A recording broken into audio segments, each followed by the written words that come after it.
ஒரு குடும்பம், கணவன், மனைவி குடும்பம். அடுத்த வீட்ட பார்த்துட்டு இருக்காங்க. ஜன்னல் வழியா பார்த்துட்டு இருக்காங்க. அடிக்கடி பார்த்துட்டு இருக்காங்க. அந்த அம்மா சொல்றாங்க, வீட்டம்மா, "என்னங்க, பக்கத்து வீட்டுக்காரங்களுக்கு துணி துவைக்கவே தெரிய மாட்டேங்குது. பக்கத்து வீட்டுக்காரங்களுக்கு துணி துவைக்கவே மாட்டேங்குது தெரிய மாட்டேங்குது. பாருங்க, இவ்வளோ நேரம் துவைச்சிருக்காங்க. ஒரு பளிச்சுன்னு இருக்கா? அழுக்கா இருக்கு. நல்லாவே இல்ல. துணி நல்லாவே துவைக்கலங்க." அடுத்த நாள் வந்தாங்க. அதே மாரி ஜன்னல் வழியா பார்த்தாங்க. துணி துவைக்கிறத பார்த்துட்டு கணவர கூப்பிட்டாங்க. "ஏங்க இங்க வாங்க.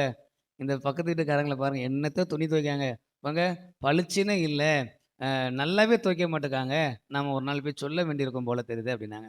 அடுத்த நாள் வந்தாங்க. அதே மாரி துணி துவைக்கிற வேலைய பார்த்துட்டு இருக்க அந்த அம்மா திரும்பி, "ஏங்க, நீங்களாவது போய் சொல்லுங்க அந்த வீட்ல. இன்னைக்காவது என்னது பளிச்சுன்னு துவைச்சு போங்க. ஒரே அழுக்கா இருக்கு துணி. நல்லா துவைக்க சொல்லுங்க" அப்படின்னாங்க. அடுத்த நாள் வந்தாங்க. அதே மாரி ஜன்னல் வழியா பார்த்தாங்க. ஆச்சரியம். வீட்டுக்காரங்க கூப்பிட்டாங்க. "ஏங்க வாங்க, வாங்க" அப்படின்னு. "என்ன நீங்க எதுவும் போய் சொன்னீங்களா?" அப்படின்னு. "இல்ல, இன்னைக்கு சட்டை துணி பளிச்சுன்னு இருக்கு. எவ்வளோ வெளிச்சமா, நல்லா ஒரு அழுக்கு இல்லாம சுத்தமா இருக்கு. இன்னைக்கு தான் உருப்படியாவே துவைச்சிருக்காங்க. நீங்க என்ன சொன்னீங்க?" அப்படின்னாங்க. "நான் ஒண்ணுமே சொல்லல. நம்ம வீட்டு ஜன்னல தொடச்சேன் அவ்வளோதான்னாங்க. நம்ம கண்ணாடி ஜன்னல தொடச்சேன் அவ்வளோதான்" அப்படின்னாங்க. நெறைய நேரத்தில நம்மட்ட 1000 குறை வச்சுட்டு அடுத்த வீட்ல பார்ப்போம். அதுங்க அது நல்ல, இது சரியில்ல, அது சரியில்லன்னு. நம்மளே சரி செய்து கொண்டோம் என்றால் எல்லாமே சரியாகிவிடும்.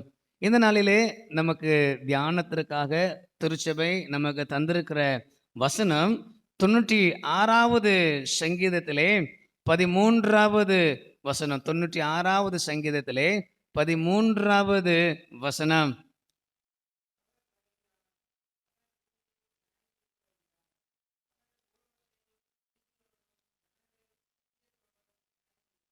அவர் வருகிறார். அவர் பூமியை நியாயந்தீர்க்க வருகிறார்.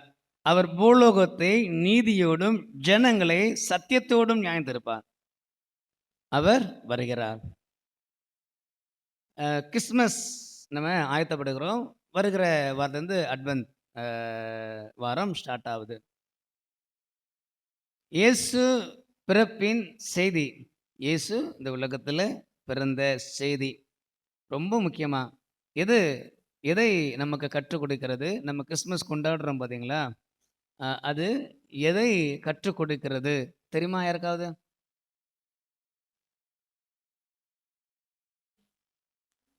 அன்பு, மற்றவர்களுக்கு உதவி செய்தல், கேக் வாங்கி கொடுக்குது. அ ஆமா. ட்ரெஸ்ஸு என்ன? பாவங்களை நீக்கி ரட்சிக்கிறவர். ஆனா, கிறிஸ்து பிறப்பு இயேசுடைய பிறந்த நாள்னே, அத அப்படி கொண்டாடுறோம். ஆனா, ட்ரெஸ்ஸு நம்ம தான் வாங்கி போடுறதுதானே.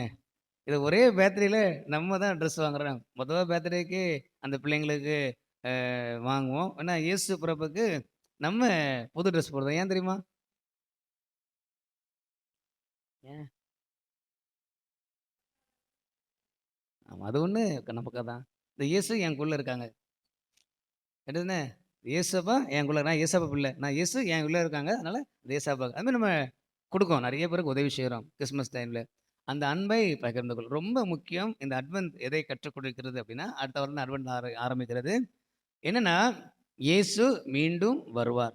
அதான் ரொம்ப முக்கியம். ஆனா அத வுட்டுட்டாங்க. நம்ம பயங்கரமா கொண்டாடுறோம். பிரதானமா ரீச் ஆக வேண்டிய காரியம் என்னன்னா, சொல்ல வேண்டிய காரியம் என்னன்னா, இயேசு மீண்டும் வருவார். முடியல. இயேசு மீண்டும் வருவார். அது நமக்கு தெரிந்திருக்க வேண்டும். இயேசு மீண்டும் வருவார். இந்த இயேசு கிறிஸ்துவுடைய அந்த பிறப்பு ஒரு பெரிய சந்தோஷம். என்ன சந்தோஷம்? ரட்சிப்பின் சந்தோஷத்தை கொடுக்கிறது. ரொம்ப முக்கியம். இயேசு மீண்டும் வரும். இன்னைக்கு தியானத்திற்காக எடுத்துக்கொள்ளப்பட்ட தலைப்பும் அதுதான் குடுத்திருக்கிறாங்க. வசனம் அந்த 13ஆம் வசனத்தில, அவர் வருகிறார், நியாயம் தீர்க்க வருகிறார். அவர் வருகிறார், நியாயம் தீர்க்க வருகிறார். நம்ம அப்போஸ்தலர்ல ஒரு வசனம் உண்டு தெரியுமா? ஆ அந்த இயேசு ஜனங்கள் மேல ஜனங்கள் மத்தியில சீடரோடு பேசிட்டு பரத்துக்கு எடுத்து செல்லப்படுவாங்க. அப்போ அங்கருந்து ஒரு சத்தம், வானத்திலிருந்து ஒரு சத்தம் உண்டாகும். அந்த வசனத்த வாசிங்க பாப்போம்.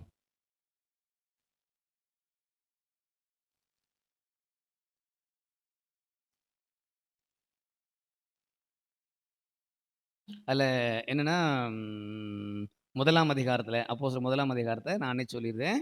11வது வசனத்து கடைசி.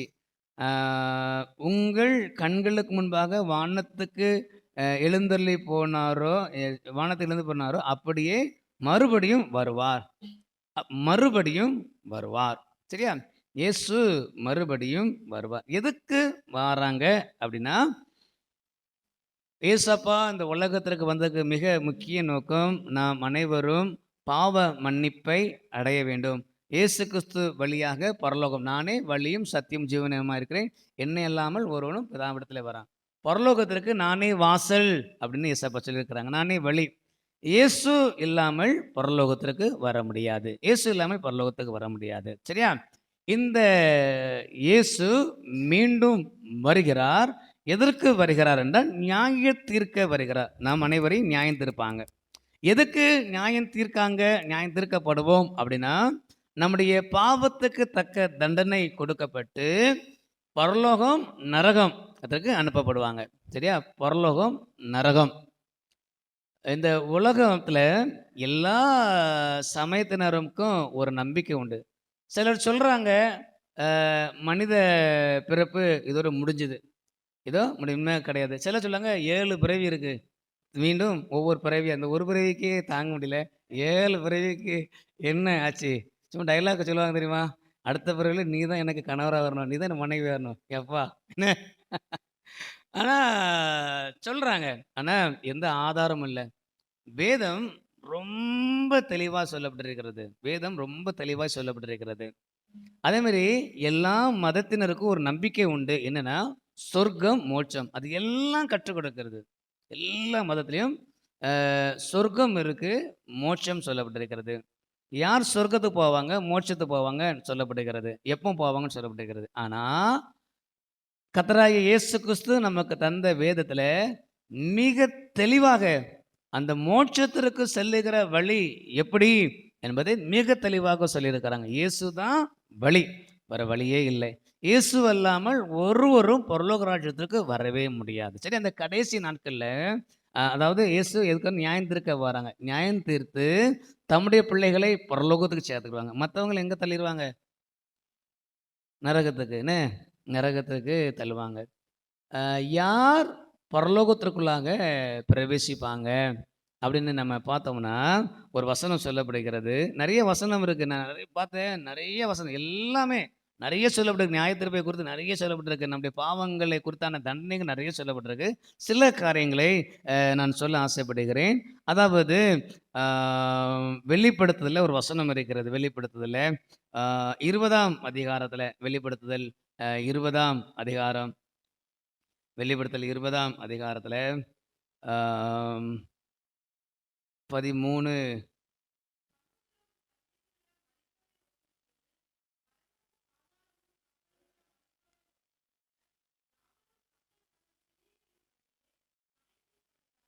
யாவரும் தங்கள் தங்கள் கிரியைகளின்படியே நியாய தீர்ப்படைந்தார்கள். அவங்கவுங்க கிரியைக்கு தக்கதான நியாய தீர்ப்பு இருக்கிறது. இன்னொரு வசனத்தை நான் வாசிக்கிறேன். 12வது வசனம். அப்பொழுது புஸ்தகங்கள் திறக்கப்பட்டன, ஜீவ புஸ்தகம் என்னும் வேறொரு புஸ்தகம் திறக்கப்பட்டது. அப்பொழுது அந்த புஸ்தகங்களில் எழுதப்பட்டவளின்படியே மரித்தோர் தங்கள் தங்கள் கிரியைகளுக்கு தக்கதாக நியாய தீர்ப்படைந்தார்கள் அப்படின்னு சொல்லப்பட்டிருக்கிறது. ஜீவ புஸ்தகத்தின் எழுதப்பட்டவங்க, ஜீவ புஸ்தகத்தில் என்ன வேறு புஸ்தகம் திறக்கப்பட்டது. அப்பொழுது அந்த புஸ்தகங்களில் எழுதப்பட்டவளின்படியே. சரியா? அதுக்கப்புறம் 15வது வசனத்தை நான் ஒரு முறை வாசித்து விடுகிறேன். ஜீவ புஸ்தகத்தில் எழுதப்பட்டவனாக காணப்படாதவனோ அவன் அக்னி கடலில் தள்ளப்பட்டான் அப்படி சொல்லப்பட்டிருக்கிறது. சரியா? 2 இதை நான் மீண்டும் கடைசியாக சொல்லி நான் முடிக்கிறேன். அதாவது ஜீவ புஸ்தகத்துல யாருடைய பேர் எழுதப்பட்டிருக்கிறோ அவங்க பரலோக ராஜ்யத்துக்கு போறாங்க. ஜீவ புஸ்தகத்துல யாருடைய பெயர் இல்லையோ அவங்க அக்னி கடலாகிய மரணத்தை, நரகத்திற்குள்ளாக தள்ளப்படுறாங்க. நியாய தீர்ப்பின் போது புஸ்தகம் விருத்தி வைக்கப்படும். அதில் பேரை வாசிப்பாங்க, வரிசையாக பேர் வாசிப்பாங்க. அதில் இருக்கப்படுகிற யார் பேர் இருக்கோ அவங்க என்ன பண்ணுவாங்க? பரலோகத்துக்கு போவாங்க. அந்த பேர் இல்லையோ அவங்க நரகம். சரியா? யாருடைய பேர்லாம் ஜீவ புஸ்தகத்தில் இருக்கும் அப்படின்னு பார்த்தோம்னா ஒரு 3 காரியங்களை நான் சொல்கிறேன். 1, சுவிசேஷம் ஊழியம் செய்கிறவர்கள் பேர் ஜீவ புஸ்தகத்தில் இருக்குமா? ஊழியம் செய்கிறவருடைய பெயர் ஜீவ புஸ்தகத்தில் இருக்குமா? அப்படி இருக்கையா? ஒரு வசனம் இருக்கு. என்னன்னா பிலிப்பியர் 4ஆம் அதிகாரத்தில் 3வது வசனத்தை வாசிங்களேன். நானே வாசிக்கட்டுமா?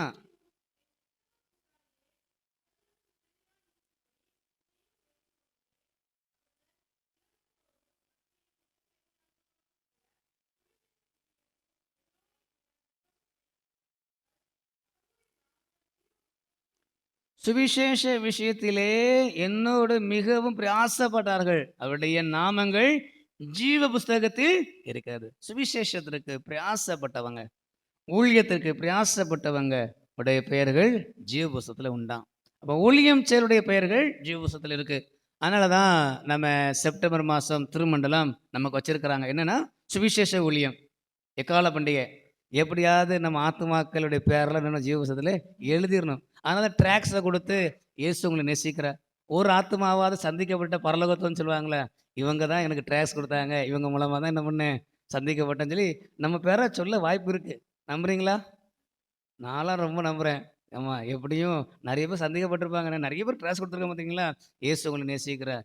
எப்படியாவது யாராவது சொல்லிட மாட்டாங்களா? என்ன சொல்லுவாங்க, என்ன பெயர்கள் ஜீவ புஸ்தகத்தில் எழுதப்படுமா? இப்போ ஊழியத்தில் இணைய வேண்டும், ஊழியம் செய்ய வேண்டும், அவருடைய நாமங்கள் ஜீவ புஸ்தகத்தில் இருக்கும் அப்படின்னு சொல்லப்படுகிறது. இன்னொன்று, வேற பேர் யாருடைய பெயர்கள் இருக்கலாம் அப்படின்னு இருக்கும் அப்படின்னா, மனம் திரும்புகிறவர்கள், ரட்சிக்கப்பட்டவர்கள்.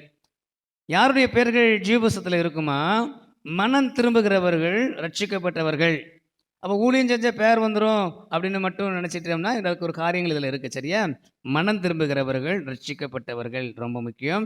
அந்த வெளிப்படுத்தல 3ஆம் அதிகாரத்தில் 3வது வசனத்திலிருந்து நான் வாசிங்களேன். நான் வாசிக்க 3:5 நான் வாசிக்கிறேன்.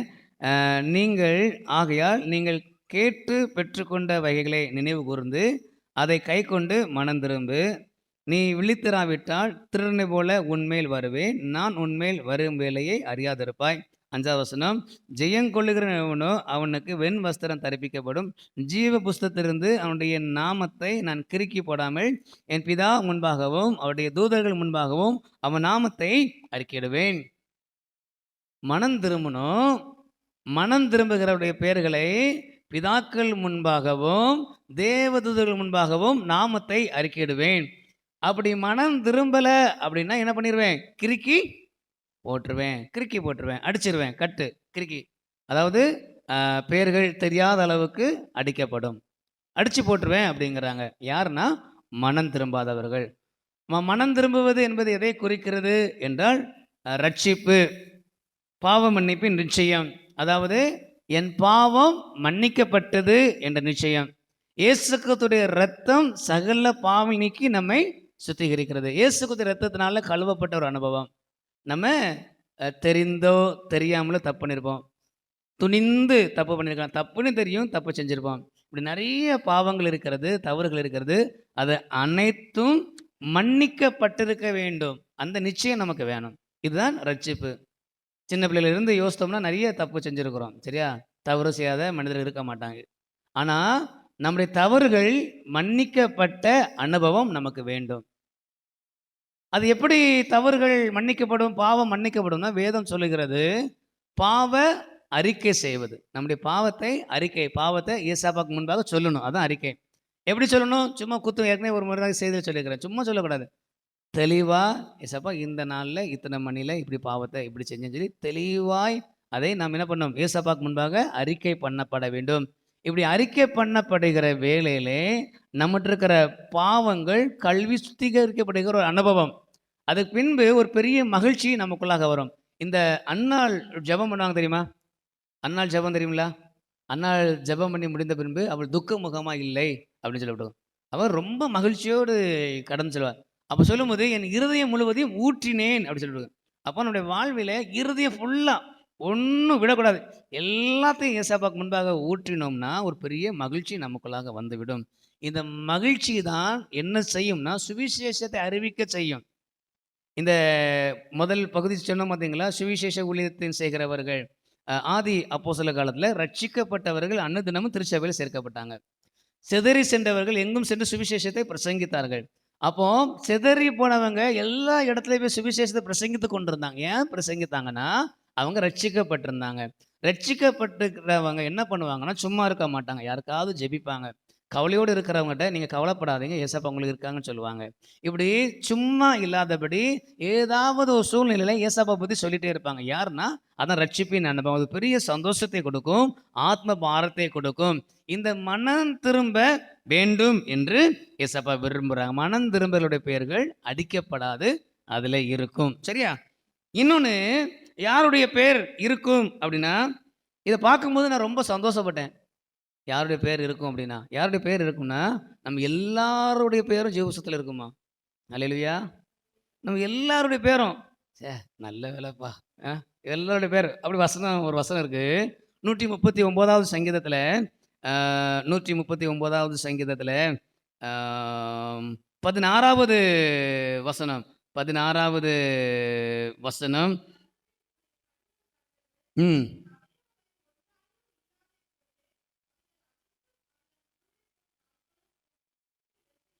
எல்லாம் உங்க புஸ்தகத்துல எழுதியிருக்கிறீங்களாம். இந்த கரு சொல்லுகிறது, "என் கருவை உம்முடைய கண்கள் கண்டுதாம். என்னுடைய அவயங்கள் ஒன்றாகிலும் இல்லாத போதே, அவைகள் அனைத்தும் அவைகள் உருவப்படும் நாட்களும் உமது புஸ்தகத்தில் எழுதியிருந்தது" அப்படி சொல்லப்பட்டிருக்கிறது. அவயங்கள் உருவாகும் முன்பே என்ன பண்ணிட்டாங்க? எழுதப்பட்டிருக்காம். நம்ம அவயங்கள் எப்போ உருவாகும் தெரியுமா? வயித்துக்குள்ள முதல்ல ஹார்ட் தான் உருவாகும். அதுக்கப்புறம் தான் 4வது மாதம் நினைக்கிறேன். 3 மாசத்துக்கு கழிச்சு 4வது மாசத்துக்கு அப்புறம் தான் கை, அ ஒவ்வொரு உறுப்பா முதல்ல அடுத்து என்ன உறுப்பு வரும்னு தெரியல. இந்த முழு உருவம் அதுக்கப்புறம் தான் வருது. ஒரு 3 மாதம் வரை ஒரு முட்டை மாரி தான் இருக்கும். ஹார்ட் பீட் மட்டும் தான் இருந்துட்டு இருக்கும். அதான் சொல்லியது, "உன் கருவை என் கண்கள் கண்டது." அவனுடைய கருவை உன்னுடைய கண்கள் கண்டது. அவயங்கள் எல்லா காரியங்களையும் புஸ்தகத்துல எழுதி. அப்போ இந்த உலகத்துல எல்லாருடைய பெயர்களும் ஜீவ புஸ்தகத்துல இருக்கா இல்லையா? உங்க பேரும் என் பேரும் இருக்கு. எல்லாருடைய பேர்களும் ஜீவ புஸ்தகத்துல இருக்கு. ஏன்னா, கர்த்தருடைய சுவாசம் தான் நம்மட்ட இருக்கு. நம்மளுக்குள்ள உள்ள ஓடுது கர்த்தருடைய சுவாசம், உயிர். அதனால எல்லாருடைய பேரும் ஜீவ புஸ்தகத்துல இருக்கு. சரியா? ஜீவ புஸ்தகத்திலே எல்லாருடைய பெயர்களும் இருக்கிறது. இன்னொரு வசனத்த வாசித்துட்டு நான் முடிக்கேன். 3 காரியம் சொன்னேன். ஆ என்ன சொன்னேன்? சுவிசேஷ ஊழியம் செய்கிறவருடைய பெயர்கள் அதில இருக்கும். ஆ ரட்சிக்கப்பட்டவருடைய பெயர்கள் இருக்கும். அதுக்கப்புறம் சொன்னேன், எல்லாருடைய பெயர்களும் இருக்கும். அப்போ ஏன் நரகத்துக்குள்ள மக்கள் தள்ளப்படணும்? என்ன? ஒரு வசனம் வாசித்தோம்ல, திரும்ப அத வாசிக்கேன். வெளிப்படுத்தல் 20ஆம் அதிகாரம். அதுக்கப்புறம் நான் 2 வசனத்த வாசித்து முடிச்சிருதேன். வெளிப்படுத்தல் 20ல கடைசி வசனம் தானே வாசித்தேன். வாசிங்களேன்.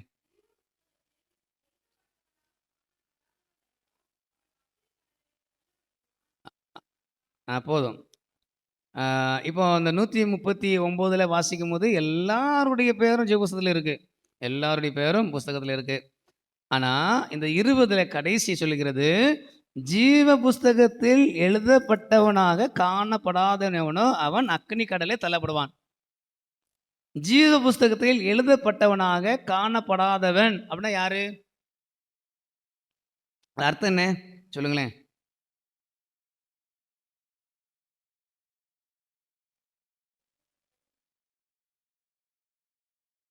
நான் கேட்குது, எழுதப்பட்டவனாக காணப்படாதவன் எவனோ?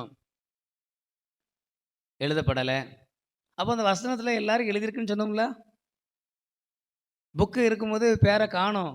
அவ்வளோ இந்த பேர்ல தான் 1, 2, 3, 5 ரைட்டா போய் குதி குதி. பேர் வாஸ்தவம்லாம் உள்ள போ, பேர் வாசிக்காதவன் வெளிய போ. அப்படிதானே? பேர் வாஸ்தவம்லாம் உள்ள போயாச்சு. பேரு வாசிக்காத குரூப்பு இருக்கு. நம்ம முதல்ல ஒரு வசனம் பார்த்தோம். எல்லாருடைய பெயரும் இருக்கிறது. இங்கு அக்கினி கடலிலே தள்ளப்படும்போது பேரு இல்ல. அப்ப இடையில என்ன நடந்துச்சு? என்ன நடந்துச்சு? இதுல இந்த வார்த்தை என்னன்னா, எழுதப்பட்டவனாக காணப்படாதவன் எவனோ? எழுதப்பட்டவனா எழுதப்பட்டிருக்கு, தெரியல. அதான் அர்த்தம். எழுதப்பட்டவனாக காணப்படாதவன். பேர் எழுதியிருக்காங்க. பேர் என்னல்ல? தெரியல. ஏன் தெரியலன்னா, ஒரு வசனம் முதல்ல வாசித்தோம்ல, கிறுக்கி போடுவேன். எதுல வாசித்தோம்? வெளிப்படுத்தல் 3:3 தானே? ஆமா. அதுல 3 3ஆம் அதிகாரம் 3ஆம் வசனத்த 3 தானா? அதுல 3:5 ஜீவ புஸ்தகத்திலிருந்து அவனுடைய நாமத்தை நான் கிறுக்கி போடாமல், அப்போ கிறுக்கி போடுவேன் அப்படின்னு அர்த்தம். நாமத்தை இன்னொரு வசனம் இருக்கு. இயேசு யாருடைய பெயர் ஜீவ புஸ்தகத்தில் கிறுக்கினா, நம்ம சின்ன பிள்ளைங்க கிறுக்குவாங்க தெரியுமா? பேப்பரில் ஒரு எழுதிருக்குன்னு வச்சுக்கோங்களேன். பெண்ணிட்டு கிறுக்கிட்டா 2வது வாசிக்கவே முடியாது. அப்படியே இழுத்து இழுத்து இழுத்து வச்சுருப்பாங்க தெரியுமா? வாசிக்க முடியாத அளவுக்கு அடித்து வைப்பது. பார்க்கவே முடியல. எழுதப்பட்டிருந்துச்சு ஆனால் காணோம். எழுதப்பட்டிருந்துச்சு ஆனால் தெரியல. காரணம் கிறுக்கப்பட்டிருந்துச்சு. கிறுக்க முடியுமா அப்படின்னு பார்த்தானா, மோசே ஒரு வார்த்தை சொல்லுவார் தெரியுமா? ஒரு இடத்துல கர்த்தர்ட்ட பேசுவாங்க. என் பேரை வேணா ஜீவ புஸ்தகம் வந்து உம்முடைய புஸ்தகத்தை கிறுக்கி போடுங்க அப்படின்ட்டு. எங்கே இருக்குன்னா, யாத்திராகமம் 32:32 நான் வாசிக்கிறேன். தேவரீர் அவர்கள் பாவத்தை மன்னித்தருள்வீரானால் மன்னித்தருளும், இல்லாவிட்டால் நீர் எழுதின உம்முடைய புஸ்தகத்திலிருந்து என் பெயரை கிறுக்கி போடும். கர்த்தர் புஸ்தகத்தை எழுதி வச்சிருக்கிறாங்க எல்லா பேரையும். மோசேட்ட காட்டியிருக்காங்க, உன் பேர் ஜீவ புஸ்தகத்தில் இருக்கு, என்கிட்ட இருக்கிற உன் பேர் இருக்கு, அந்த பேரை கிறுக்கி போட்டுருங்க, அந்த பேரை கிறுக்கி போட்டுருங்க. கிறுக்கி போட முடியும். அப்போ கர்த்தர் ஒரு பதில் சொல்றார். என்ன சொல்றாருன்னா, நான் யாருடைய பெயரை கிறுக்கி போடுவேன்? அடுத்த வசனம் சொல்லுகிறது 32:33 யாத்திராகம். அப்பொழுது கர்த்தர் மோசே நோக்கி, எனக்கு விரோதமாய் பாவம் செய்தவன் எவனோ அவன் பெயரை என் புஸ்தகத்திலிருந்து கிறுக்கி போடுவேன். என் புஸ்தகத்திலிருந்து கிறுக்கி போடுவேன். யார் பெயர்? எனக்கு விரோதமாக பாவம் செய்த பெயர்கள் கிறுக்கப்படும். அப்போ ஜீவ புஸ்தகத்தை எடுத்து பெயர் வாசிப்பாங்க. கடைசி நாள் நம்ம ஒருவேளை நித்திரைக்கு போயிருக்கலாம், அல்லது வீரோடு இருந்தால் மறுரூபமாக்கப்படுவோம். ஜீவ புஸ்தகம் கண்டிப்பாக திறக்கப்படும். இயேசு கிறிஸ்து ஆட்டுக்குட்டியானவர் அங்கே இருப்பாங்க, பிதாவானவர் இருப்பாங்க. எல்லாருக்கும் முன்பாக ஜீவ புஸ்தகத்திலே பெயர் வாசிக்கப்படும். லைனாக பெயரும் வாசிக்கப்படும். அங்கே நம்ம செஞ்ச தப்பும் வந்து நிற்கும். அது யாருன்னு ஒரு செய்தி முடிச்சாச்சு, சரியா? அப்போ பேர் வாசிக்கப்படும் போது லைனாக வரிசையாக பேர், நம்ம பேர்லாம் வாசிப்போம். லைனாக சந்தோஷமாக என்ன பண்ணலாம்? பரலோகத்துக்கு போகலாம். உங்களுக்கு அப்புறம் நான் இருக்கேன்னு வச்சுக்கிடுவோமே, உங்கள் பேர் வாசித்திருக்கோம், என் பேர் வாசிக்கல, அடுத்த பேர் வாசிடுவோம். ஐயோ என் பேர் விடுபட்டுட்டே, என்ன ஆச்சு? என்ன ஏன் விடுபடுகிறது பெயர்? ஒரே காரணம், எனக்கு விரோதமாக பாவம் செய்தவர்கள். அப்போ அதுக்காக தான் இயேசு அப்போ அந்த உலகத்துக்கு வந்தாங்க. இந்த கிறிஸ்மஸ், இயேசு கிறிஸ்துடைய ரத்தம் சகல ஜனங்களுடைய பாவங்களை நீக்கி நம்ம சுத்திகரிக்கும். இயேசு கிறிஸ்துடைய ரத்தம் நம்முடைய பாவங்களை நீக்கி நம்ம சுத்திகரிக்கிறது. இந்த ரட்சிப்பை பெற்றுக்கொள்ள வேண்டும். நம்முடைய பாவம் இயேசு கிறிஸ்துவின் ரத்தத்தினாலே கழுவப்பட்டிருக்க வேண்டும். அதான் முதல்ல ஒரு பார்த்தோம் பார்த்தீங்களா? மனம் திரும்ப வேணும். மனம் திரும்பலைன்னா அடிச்சிருவேன். பிரியமானே, தேவ சன்னிதானத்தில் வந்திருக்கிறோம். அவர் வருகிறார், நியாயம் தீர்க்க வருகிறார். புஸ்தகம் வைத்து வாசிக்கப்படும் போது நம்முடைய பெயர் இருக்கணும். அப்போ நம்ம பெயர் இருக்கும் என்றால் பரலோகத்துக்கு போவோம். இத்தனை ஆண்டுகள் ஒழுங்கா ஆலயத்துக்கு வந்து ஜெபித்தது பிரயோஜனப்படும். இல்லை அப்படின்னா இரக்கம் இருக்காது, தயவு இருக்காது, பயங்கர கண்டிஷன். அவர் நியாயத்திரியாதிபதியாக வருவார், இரக்கமே பார்க்க மாட்டார், தெரியாதுன்றவாங்க. நீங்கள் ஏற்கனவே நிறைய வசனத்தை நீங்கள் வாசித்து பார்க்கலாம். நான் அதை செஞ்சோம், இது செஞ்சோம், பேயை விரட்டணும், பிசாசை வரணும், உங்கள் நாமத்தில் தெரியாது, அரியனே அப்படின்றாங்க. 10 கன்னிகைகள் போனாங்க, 5 பேர் எண்ணெய் வாங்க தான் போனாங்க. எங்கே போனாங்க? 5 பேர் எண்ணெயை ஊற்றிருந்தாங்க, எண்ணெய் வாங்க போனாங்க. கதவு அடைக்கப்பட்டது. டப்பு டப்புன்னு தட்டினாங்க, தெரியாது அப்படின்ட்டாங்க. பயங்கரமாக இருக்கும் நியாயத்தீர்ப்பு. மன்னிப்பே இருக்காது, ஒன்றுமே பண்ண முடியாது. உடனே தூக்கி நரகத்தை தள்ளப்பட்டுருவோம், சரியா? அப்போ பரலோக ராஜ்யத்துக்குள்ளாக பிரவேசிப்பதற்கு பெயர் ஜீவ புஸ்தகத்தில் இருக்கணும். அதற்கு ரட்சிப்பு அவசியம், ரட்சிப்பு அவசியம், பாவ மன்னிப்பின் நிச்சயம் அவசியம். இந்த ரட்சிப்பின் அனுபவத்துக்காக இயேசு கிறிஸ்துவானவர் இந்த உலகத்துக்கு வந்தாங்க. இயேசு கிறிஸ்துவை ஏற்றுக்கொண்டு ஒரு ரத்தத்தினாலே கழுவப்படுகிற அனுபவத்தை பெற்றுக்கொள்வோம். கர்த்தர் நம் அனைவரையும் ஆசீர்வதிப்பாராக. ஒரு விசை தலையில் தாழ்த்தி நாம் ஜெபிக்கலாம். அன்பின் பரலோக பிதாவே, உமக்கு நாங்கள் நன்றியில் செலுத்துகிறோம். இந்த வார்த்தைக்காக ஸ்தோத்திரம். நீங்க மீண்டும் வருவீங்க, நியாயாதிபதியாக வர்றீங்க, நியாயத்திற்க வர்றீங்க. அப்போ தகுதியானவர்களாக நாங்கள் நிற்கணும். உங்களுக்கு முன்பாக தகுதியானவர்களாக நாங்கள் நிற்கணும். கிருபை தாங்க. எந்த சூழ்நிலையிலும் குற்றப்படுத்தப்படக்கூடாது. நாங்கள் எந்த சூழ்நிலையிலும் குற்றப்படுத்தப்படக்கூடாது. நாங்கள் கிருபை தாங்கப்பா, கிருபை தாங்க, கிருபை தாங்கப்பா. இந்த வார்த்தை எங்களை உருவாக்கட்டும். நாங்கள் ரட்சிக்கப்பட கிருபை தாங்க. ரத்தம் எங்களை கழுவி சுத்திகரிக்கட்டும். எங்களுடைய எல்லா பாவங்களும் மன்னிக்கப்பட்ட அனுபவத்தை நாங்கள் பெற்றுக்கொள்ள கிருபை தாங்க. இயேசுவில் ஜெபிக்கிறோம் நல்ல பிதாவே. நாம் யாவரும் எழுந்து நின்று நம்மையும் நம்முடைய காணிக்கை